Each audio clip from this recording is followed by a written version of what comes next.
होतील प्रभू श्रीरामचंद्र प्रार्थना करतो।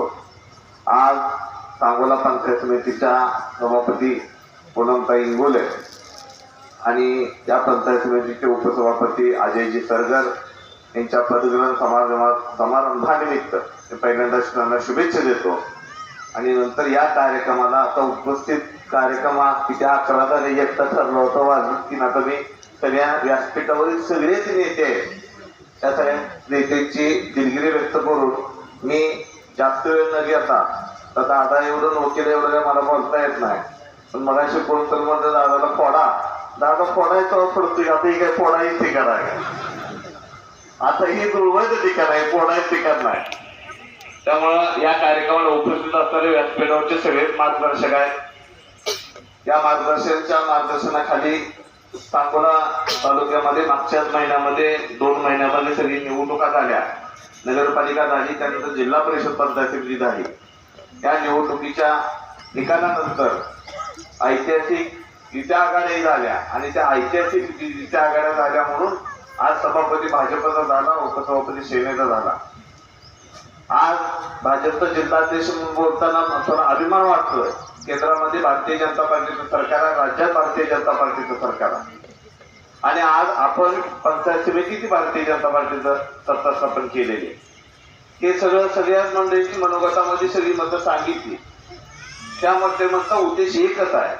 मी तुम्हा सगळ्यांना विनंती किंवा या दोघांनाही विनंती करेल की जसं मगाशी वकील म्हणले आमदार साहेबांनी बापू कधी पंचायत समितीत आले नाही, तसं आपण आता मार्गदर्शकाच्या भूमिकामध्ये राहून आपण पंचायत समितीत न येता व्यासपीठावर आबा असतील, बापू असतील, सगळेच मार्गदर्शक करतील।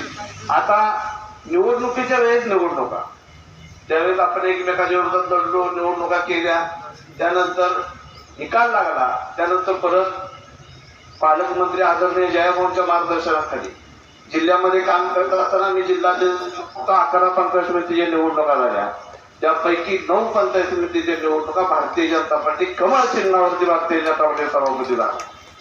आणि त्यानंतर परत आबांनी मनाचा मोठेपणा दाखवल्यानंतर सांगोला पंचायत समिती सुद्धा मी असेल, बाळासाहेब एरंडे असतील, आमच्यावरचे सगळे संपादक आहेत, बाळासाहेब आहेत, सचिन आहे, नंदुदिगे, आम्ही सगळीच मंडळी मिळून होतो।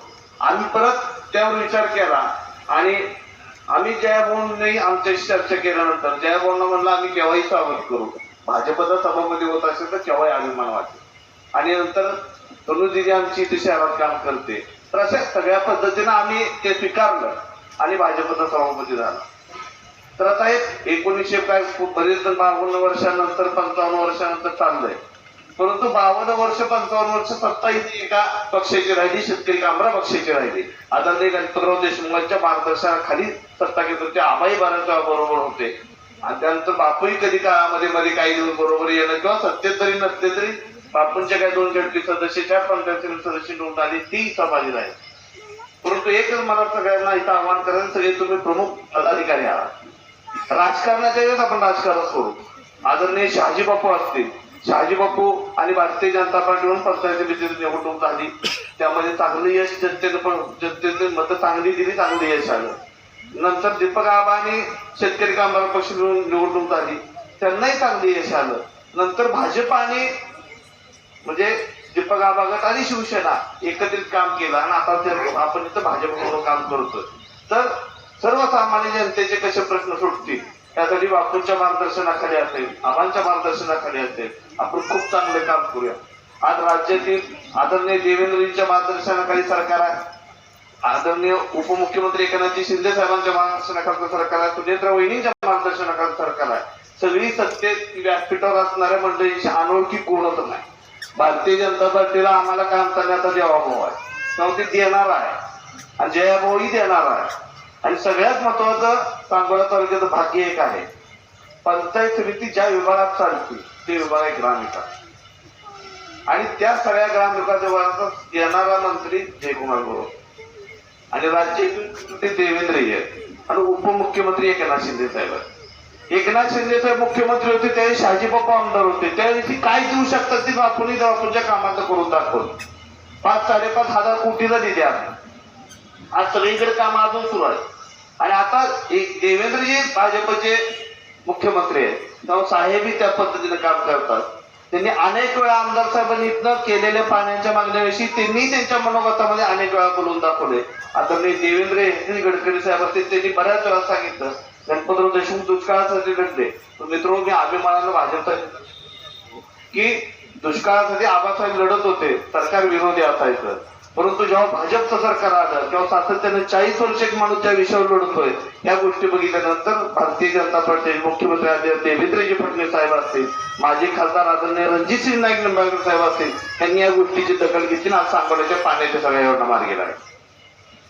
तर अशा पद्धतीने विकास करणार सरकार हा आदर्श ठेवूया. शहाजी बापूंचा, दीपक आबांच्या विचाराचा आदर्श असतील. आमचे भाजपचे आपण सगळी काम वरिष्ठ नेते देवेंद्रजी आहेत आणि इथं जयभाऊ आहे. पालकमंत्री तुम्हाला कुणालाही सर्वसामान्याला फोन केला तर रात्री फोन उचलणारा पालकमंत्री आहे. आता पालकमंत्री मिळाला. तशा पद्धतीने आपल्याला काम करत आहे. बाळासाहेब इंडिया संवादामध्ये तुम्हाला ही माणसं सहज उपलब्ध होणार आहे. मी तुम्हाला सहज उपलब्ध होतोय. कुणाचाही काय प्रश्न असा तुम्ही आमच्यापर्यंत आबांपर्यंत जावा, बापूंपर्यंत जावं. त्या पद्धतीने कसं सोडवायसाठी सभापतींना उपसभापतींना आपण सगळी मदत करू. आणि आजचा सुवर्ण क्षण या कार्यक्रमाला तुम्ही सगळे आलात, आम्हाला बोलवलं, बोलण्याची संधी दिली, त्याबद्दल संयोजकांचं मनापासून ऋण व्यक्त करतो. आणि माझं नाम त्याला बरोबर